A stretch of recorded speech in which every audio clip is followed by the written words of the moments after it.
1º de maio de 2016, aqui em Frutal, com Rodolfo Gorjon, para a gente conversar um pouquinho sobre bizuteria, um pouco sobre o contexto universitário de Frutal. Primeiro, Rodolfo, não, Gorjon, vamos chamar de Gorjon. A gente pega os dados pessoais para a gente ter um registro histórico, né, sobre você. Qual que é o seu nome completo? Nome completo? Rodolfo da Silva Gorjon. Você nasceu aonde? Eu sou natural de Bebedouro mesmo, no interior de São Paulo. E você estudou aqui em Frutal quando? Foi de 2010 a 2013. Qual curso? Eu me formei em comunicação social, com habilitação em jornalismo. E você morou em República na época? Sim, eu comecei, quando eu vim pra cá em 2010, eu dividi apartamento com mais um menino, fazia administração. Depois de um tempo chegou mais um menino do direito e começou a dividir esse apartamento com a gente. Acabou ficando pequeno, aí a gente montou a nossa primeira república, que é a República Calimama. Inclusive hoje aqui é Vira-Lata e Calimama, juntou as repúblicas. Aí foi quando a Calimama? Calimama foi em 2011. Aí eu morei na Calimama até eu formar. Você Depois é fundador, juntou né? mais dois, um da DM e outro do direito, nós ficamos em 5. Moramos em 3 casas diferentes. E assim, naquela época, qual que era a vantagem de morar em Repúblicas? Cara, pro estudante a principal vantagem de morar na República acho que é a parte financeira, né? Depois, esse é o nosso primeiro assim, é o que impulsiona a gente a procurar uma república para morar. Depois disso, acho que entra a amizade, né, que a gente acaba fazendo, mas é tudo coisa, é consequência do... Que nem eu fui morar com os meninos, eu não conhecia eles, nunca tinha visto na vida, conversado, nada. E hoje são meus irmãos, né? E nesse período, assim, Frutal ainda, a universidade ainda estava ainda está engateando, né? Sim. Mas você percebia que estava, você considera, nesse período do Frutal, a gente pode se considerar uma cidade dos estudantes, assim, uma cidade que atende plenamente, uma cidade que... Tanto do meu ponto de vista, quanto do ponto de vista de muita gente que eu já conversei, o ano que eu vim, em 2010, foi um pouco divisor de águas aqui em Frutal com relação ao pessoal que vinha de fora. Foi o primeiro ano que veio uma leva grande de estudantes de fora para morar aqui. Até então isso não estava acontecendo muito. Começou ali em 2010.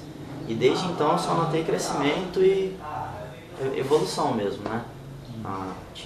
Na minha época lá, a gente morava no Calimã, em frente ao Alvorada, mas República mesmo tinha 3 ou 4, 2, 3, 4 repúblicas. Depois a gente foi... Até por isso a nossa vontade de morar em república também foi grande, porque a gente não via 3, 4 repúblicas, a gente falava, pô, a gente tem que montar uma república, tem que... E nessa época também você percebia que, de alguma forma, as reivindicações dos estudantes tinha esse apelo de fazer por tornar uma cidade dos estudantes. A reivindicação dos estudantes ia nesse sentido de tornar Frutal uma cidade que atendesse os estudantes, uma universidade que atendesse os estudantes. Sim, era uma cidade carente de restaurantes, era uma cidade carente de lazer, era uma cidade muito carente de muita coisa, que realmente não estava preparada ainda, não sei se está agora, eu não estou mais aqui, mas ainda não estava preparada para receber tanta gente de fora assim. Pelo que eu venho notando, conforme eu vou voltando para cá e tal, a coisa vai evoluindo e vai mudando, né? Hoje tem muito mais república, tem muito mais... As repúblicas têm mais tradição já é uma coisa mais... Eu consigo enxergar uma semelhança já entre a faculdade UENG e uma outra faculdade um pouco mais tradicional, uma Unesp, uma UFOP, uma USP, por exemplo. Eu já vejo semelhança entre o público, entre os estudantes, entre as repúblicas, entre as festas, até porque a referência nossa aqui que está começando agora são os que já aconteceram. Então acho que a tendência é essa mesmo. Agora, movimentos antigos, como que era nesse período? Se existia alguma O movimento atuação? estudantil começou a florar aqui em Frutal em 2012. Os meus 2 primeiros anos aqui não era uma aceitação muito grande perante tudo que era imposto a gente, aos estudantes, aos professores, à própria faculdade em si. a própria realidade frutalense. A partir de 2012 aí começou a entrar um pessoal um pouco mais engajado, eu acho, um pouco mais preocupado com essa questão política, com essa questão de fazer a coisa certa, fazer a coisa acontecer. E aí foi quando começou a ter discussões na faculdade com relação à diretoria, com relação a cargo de finanças, concurso público. Tudo que acontecia na faculdade tinha uma conversa, tinha um lado que concordava com uma coisa, outro lado concordava com outra. Isso foi muito bom, foi muito sadio para a evolução da UENG em si, aqui no campus de Frutal. Não sei como que é a realidade da UENG em outros lugares, em outros campos. Agora vamos falar um pouco da bisolteria, da bateria. Eu queria que você pontuasse um pouco como que surgiu, assim, como que foi a iniciativa para a criação mesmo da bateria, da bisolteria. Foi em 2011, o professor Edivaldo Costa, o Guga, ele foi meu orientador durante 2 anos e ele me convidou nas férias de dezembro de 2010 para 2011. Ele falou que ele dava aula em outras faculdades, que ele via o pessoal da bateria e tal, que tinha uma interação muito legal, que ele achava bacana e aqui na UENG não tinha ainda. Aí ele falou que enxergou em mim um perfil de cara que podia trabalhar com isso, porque eu era envolvido com música, gostava disso, ele me achava animado e tal. Aí ele me convidou, a gente chegou num acordo que seria melhor lançar a ideia primeiro no virtual, né? Na época a rede social forte era o Orkut.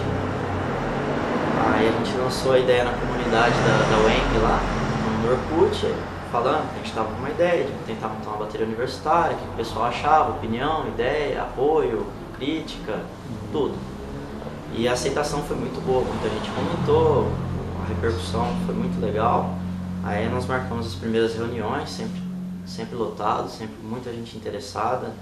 E o bacana é que era um da comunicação, dos sistemas, um da geografia, um do direito, veio cada um de um canto e ninguém se conhecia. Quando a gente viu aquela sala com 50 pessoas e ninguém se conhecia direito, a gente falou, realmente acho que dá para acontecer, né? Aí a montagem do grupo e a montagem, a estrutura para fazer acontecer, para fazer existir uma bateria aqui, foi muito difícil. Porque a gente não tinha dinheiro, a gente não tinha apoio e até então era só uma ideia, né? Precisava sair do papel. Aí a gente foi correr atrás nós mesmos, né? A gente foi pra planura numa igreja, atrás de um pastor. Na época ele havia conseguido uma doação para a igreja dele, do estado, que era para ele comprar instrumento musical para uma banda que ele tinha lá, que era um projeto social também, da igreja. Umas crianças tocavam lá e tal. E ele tinha conseguido bastante dinheiro para bastante instrumento. Só que a hora que a gente chegou lá, de instrumento mesmo, não dava para ele doar nada pra gente, até porque ele não podia, e porque os instrumentos dele não era para fanfarra, não era para bateria, né? É diferente. Aí a gente tentou doação em dinheiro, não conseguiu, e foi tentando. A gente ia pra planura, ia pra não sei onde, geralmente com dinheiro do nosso bolso mesmo, com gasolina do Guga, com o carro do Guga, tudo Guga. A hora que precisava gravar alguma coisa, a faculdade não tinha fita, o Guga dava o dinheiro para comprar fita, eu ia lá, comprava, a gente fazia. Foi tudo sempre bem desse jeito mesmo. E começou assim. O Guga uma vez, até que a gente tentou, o Guga conseguiu através da família dele, lá em Araçatuba. O pai dele era envolvido com, não sei se é a escola de samba de lá, não lembro exatamente qual que é a instituição que ajudou a gente. Mas eles mandaram uns instrumentos usados. A gente tá trocando os instrumentos aqui da escola e a gente vai ficar com alguns usados aqui, se você quiser levar lá pra turma, pra reformar, Aí a gente convidava um músico da cidade, ele chama Macaúba.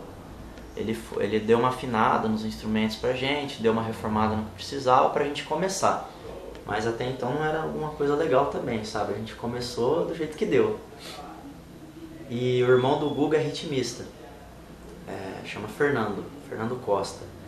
Veio ele e um outro cara que é ritmista também, que trabalha com percussão e tal, e deu uma primeira aula pra gente, depois de uns 3 primeiros ensaios que a gente percebeu que sozinho a gente não ia conseguir. Eram umas 2 ou 3 pessoas ali que tinham uma certa musicalidade, que tinha uma, assim, tem gente que tem facilidade para pegar um batuque e reproduzir aquilo, tem gente que tem muita dificuldade, tem gente que tinha algum conhecimento já relacionado à música e tinha gente que não tinha conhecimento nenhum, que estava ali realmente porque queria aprender alguma coisa diferente. Isso foi legal, sabe? Era uma interação bacana ali na hora, só que a gente percebeu que não ia virar, não ia dar certo. Aí chamamos esses caras e em um dia de ensaio, eles conseguiram fazer que a gente tivesse repertório para 2 anos de apresentações nossas. E há um mês atrás, cerca de um mês atrás, eu vim assistir a apresentação da bateria. Ainda tem uma raiz muito grande do que a gente fazia na época. Totalmente diferente, totalmente evoluído musicalmente falando. Só que eu percebi que ainda tem a nossa raiz ali, ainda... O toque que o cara ensinou pra gente nesse primeiro ensaio, o pessoal usa até hoje, sabe? O tamborim. Tem toda uma essência ainda daquela época, desses caras que vieram ajudar a gente em um dia. E depois disso ela foi andando assim. A gente sentiu uma necessidade grande de crescer, mas a gente era um pouco impedido também por questão da faculdade em si, da diretoria da época, que eles limitavam a gente queria tocar em festa, por exemplo. Festa da faculdade, festa de república, não importa que festa ia ser. A gente queria tocar para fazer caixa para ganhar dinheiro e poder trocar instrumento, poder viajar, participar de um interbatuque, de um concurso de bateria, de alguma coisa assim. E eles não deixavam, até porque na época o movimento estudantil estava forte. Então ali de 2011 a 2012 a bateria surgiu. De 2012 a 2013 o movimento estudantil forte e a bateria acontecendo. E a ascensão. A bateria crescendo e aparecendo. Uhum. E nisso a diretoria da época com muito medo que a bateria fizesse parte do movimento estudantil que era contrário que era a oposição no caso, né? Uhum. Agora, o Guga, a gente vai falar vários aspectos dessa criação, mas algo importante é um projeto de extensão, né? Sim. Assim, do início ela já surgiu com um projeto de extensão ou posteriormente foi registrado com um projeto de extensão? Então foi assim, em 2011 ela surgiu. O primeiro ano de projeto foi 2012. De 2011 para 2012, naquele edital que troca o ano. Aí você começa a receber no início. Uhum. PAEX. O Guga ele já tinha preparado um projeto, só que ele não tinha me apresentado ainda. Uhum. E aí eu cheguei nele e conversei com ele e falei, ô Guga, será que tem como a gente transformar o projeto da bateria num projeto de extensão? Porque eu estava com uma dificuldade financeira para conseguir continuar aqui em Frutal. Aconteceram uns problemas pessoais, questão de família mesmo, separação de pais, briga em justiça, tudo. Aí acabou ficando um pouco sem dinheiro e meu pai falou, você precisa arrumar alguma coisa aí pra você fazer, pra você poder continuar tranquilo aí. Aí eu cheguei no Google e perguntei sobre o projeto e tal, ele falou, eu tava até escrevendo já, eu ia te propor isso. Aí foi durante 2 anos um projeto de extensão do Guga e meu, né, como orientado dele. Uhum. A gente apresentou os 2 anos em Belo Horizonte, o Guga foi para o Equador, apresentou lá no Congresso Latino-Americano, lá em Quito. Só que assim, por exemplo, o dinheiro da bolsa, por exemplo, como a gente tinha feito isso, não ficava para bateria, né? Uhum. O dinheiro da bolsa acabava ficando para mim mesmo, como eu usava para manutenção pessoal, né? Aqui em Frutal. Tipo, como se fosse um trabalho meu mesmo. Uhum. E o valor é pequeno também. Não, era R$300 por mês. Mas já ajudava muito. No final de 9 meses aí, dava uns R$6.000 que me salvava a parte. Agora, como que era a ligação da bisolteria com a universidade? É um projeto de extensão, mas eles não tinham essa liberdade de executar o projeto, de fazer o projeto? Não, era tudo com base em autorização da diretoria. Qualquer coisa que fosse acontecer, qualquer coisa que era conversado, que fosse sair da bateria, tinha que passar antes pela diretoria. Mas os instrumentos não eram da universidade, ou era? Eles não deixavam a gente pegar, a gente conseguiu de doação, o Guga conseguiu de doação, Aí passou trouxe para a para cá, universidade. só que a partir do momento que a gente guardou e trancou eles na salinha da faculdade, a gente assinou um documento que a gente só pegaria eles com autorização. E aí, foi aí que a gente se ferrou muito, porque a gente ficava louco, a gente chegou a cogitar abrir aquela salinha, pegar os instrumentos e levar embora sem autorização. Só que não dava para fazer isso também, né? Não, A gente era bem limitado. Tem coisa que você pode cortar depois, pode ficar extra no documentário, inclusive, que na minha época você podia ter projetos de extensão a partir do seu segundo período de faculdade, né? No primeiro período não podia, e a partir são 4 anos, a partir do 7º período, né, do último ano, você não podia ter mais projeto de pesquisa e extensão. E a diretoria da época chegou a me oferecer mais 1 ano de bolsa para eu continuar com o projeto assumido, porque ele sabia que eu tinha certo controle na questão estudantil da coisa. Eu meio que mediava a galera que fazia parte da bateria que queria pôr a boca no trombone, eu era mediador e ficava, galera, não dá pra fazer, jogava até pro lado pessoal um pouco, eu preciso disso, vamos esperar um pouco, ano que vem vai passar, a gente livra disso. Tanto que no outro ano ele ofereceu, eu falei que não, ele ofereceu para uma outra aluna, ela também negou. E aí foi quando a bateria começou a evoluir no sentido musical da coisa e no sentido do que os estudantes mais gostam, né? Independência, autonomia. Independência, tem dinheiro, conseguiu trocar instrumento. Logo que eu saí a gente já desvinculou do projeto, tocamos em 3, 4 festas, trocamos os instrumentos todos da bateria, por exemplo. Agora você lembra, assim, a primeira apresentação mesmo, vamos chamar oficial da Bisoteria, onde vocês foram? Primeira experiência ali, falar, é hoje, gente. Eu acho que foi no bingo da faculdade, lá no recinto de exposição. Eu acho, não tenho certeza. Ou foi isso, ou provavelmente alguma apresentação ali dentro do anfiteatro da UENG mesmo, mas assim, externo ao UENG eu acho que foi o bingo da faculdade. Se não foi o bingo, foi algum 7 de setembro, alguma data comemorativa aí da prefeitura. E República, vocês lembram a primeira vez? Lembro, foi na República... Como chamava aquela República do Ragazzoni? Alfavela. Foi na República Alfavela, primeira apresentação da bisoteria. Aqui na... Chegava a arrepiar. Avenida Brasil, né? Lá em cima. Lá, né? Sim. Ali tinha umas festas. Lá foi nossa primeira apresentação, em volta da piscina. Tem a piscina famosa. A gente era questão de coisa de 20, 25 integrantes ali na hora. Eu sei que lá a primeira apresentação marcante, externa, para que não fosse nada nosso, foi lá. Depois acho que a gente fez alguma festinha.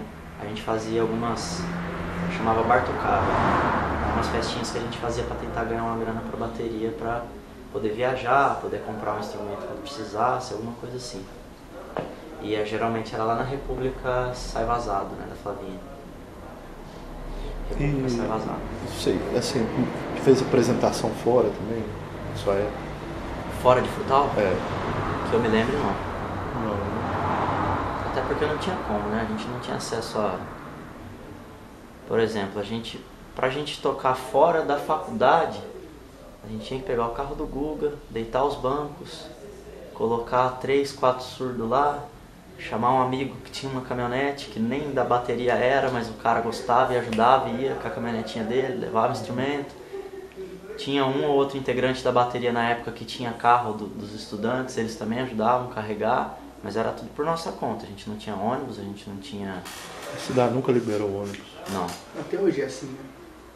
E que nem eu te falei, tinha ônibus no Hidroex novo, 0 bala, parado. A gente cogitava, vamos usar aquele ônibus, não pode, no Hidroex. Agora, nesse primeiro momento, vocês chegaram também, chegou aí no estadual, você falou, é só para conversar. Não, a apresentação a gente não fez. A gente apresentou na PAI e apresentou no CAPS. O CAPS a gente apresentava todo ano. E a PAI a gente apresentou um ano só. E existia uma procura muito grande pela bisoteria, pelo pessoal da cidade, assim? Na minha época existia. Tinha bastante gente que vinha conversar comigo, não só da faculdade, mas gente da cidade perguntando se podia participar. Aí a pessoa ia 1 ou 2 ensaios, depois a evasão era grande. Quem não era da faculdade geralmente não ficava ali. Mas a gente chegou a ter integrante que não era aluno, que era gente da cidade, que foi para assistir, gostou. A gente falou, fica, toca, aprende. O cara tocou ali 1, 2, 3 ensaios e depois saía fora. E assim, a procura pela bisoteria para fazer a apresentação, como que era? Sempre teve, foi grande. Demanda de apresentação sempre foi grande. Certamente vocês não podiam atender a gente não podia atender. limitação de alguma coisa, de aula, ou Exatamente. não poder juntar todo mundo. Não, acho que isso de menos, né? A questão era que a gente não podia pegar instrumento para sair para fora da isso era a grande faculdade. limitação. É a questão da limitação mais política da coisa. Então, tipo assim, vocês estavam proibidos de se envolver com a cidade. Isso poderia se dizer assim? Não, porque a gente interagia com a cidade a partir de outros jeitos. Não, se dependesse da direção, vocês estavam... A gente era limitado até certo ponto. Em outro ponto eles liberavam porque fazia bem para a imagem da faculdade, entendeu? Só onde interessava. O que era legal para a imagem da faculdade, a gente participava. O que eles julgavam não ser legal para a imagem da faculdade, a gente não participava. Era bem assim mesmo. E tipo assim, o que ele achava interessante, que ele, tipo, por exemplo, entrou fulano de tal. Na época tinha um presidente do DA que era muita oposição à diretoria. E ele entrou na bateria. E a gente teve reunião atrás de reunião, porque a diretoria quisesse que a gente tirasse essa pessoa da bateria.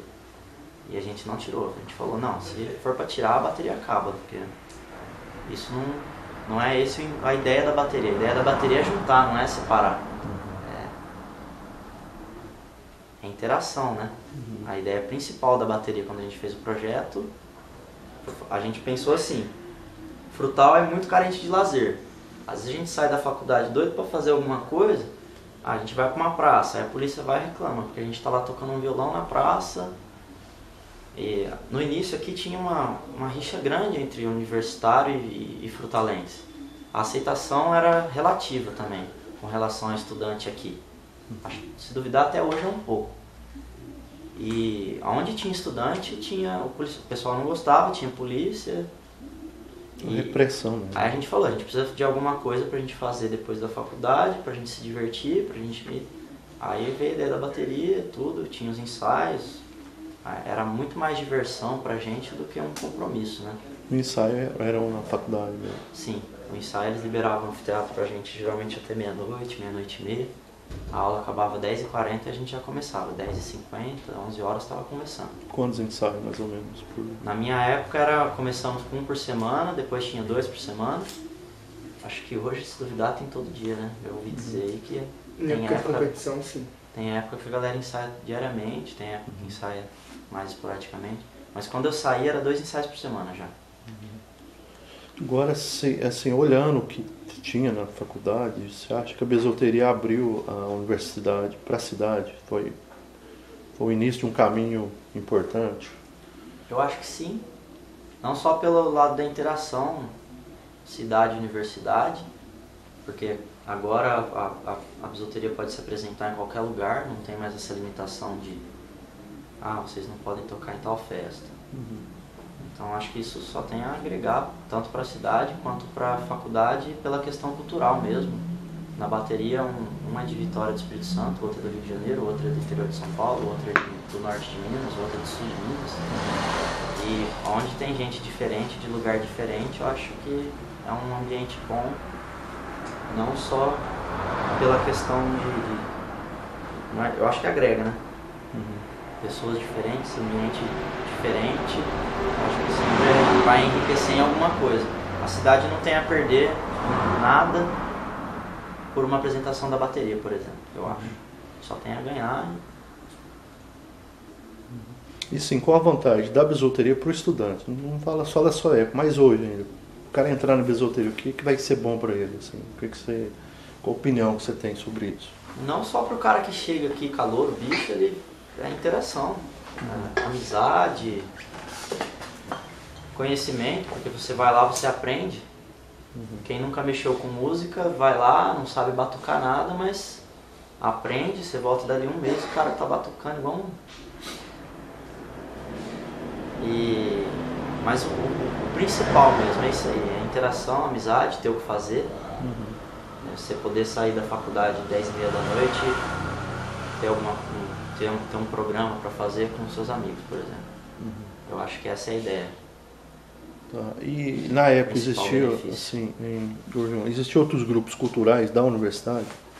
Você se lembra, na sua época? Não, começou tudo na faculdade começou a surgir nessa época, né? Que nem eu te falei, a gente chegou aqui em 2010, foi meio que o divisor de águas. Mas é que fala assim, grupo cultural da UENG, tinha algum então, outro? Com os grupos culturais da UENG aconteceu a mesma coisa. Então, a partir de 2011, 2012, começou a surgir bateria, aí surgiu o coral. Bateria primeira, vamos chamar.